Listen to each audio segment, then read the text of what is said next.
कटक जिला बीजेपी ग्रामीण उपसभापति श्रीयुक्त प्रफुल्ल कुमार स्वाई महोदय पचारा आसंता काली रही मैट्रिक परीक्षा छात्र छात्री मान उद्देश्य कौन वार्ता रखिए। नमस्कार। मु प्रथमे जगन्नाथ महाप्रभु प्रार्थना करी ओडिशार जेते छात्र छात्री मैंने काली मैट्रिक परीक्षा दौरान शुभकामना करुच्ची से शिक्षा क्षेत्र में भल रिजल्ट करंतु आम ओडिशार ना को सारा भारत वर्ष रे जमती आगो को नियंतु एवं आपण देखिथिबे आमर डबल इंजिन सरकार रे यशस्वी प्रधानमंत्री नरेंद्र मोदी जी एवं ओडिशार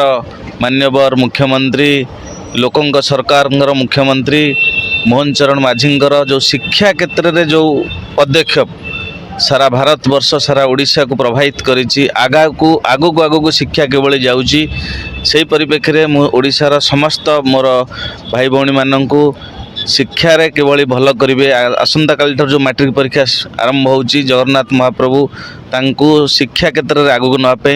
मोर समस्त को भगवान गति प्रार्थना। मु समस्त छात्र छात्री माननकु निवेदन करी जे परीक्षा जिते दिन चलिबो से माने कौन चापर वशवर्ती न होई केवल परीक्षा देला बेले अन्य मनस्क न होई जो भाई भाव क्वेश्चन पढ़िबे तापरे आंसर लिखिबे एवं कौन जिनिस को ध्यान न देई ए परीक्षा समय रे समस्ते निज निजर जो पाठ पढ़ी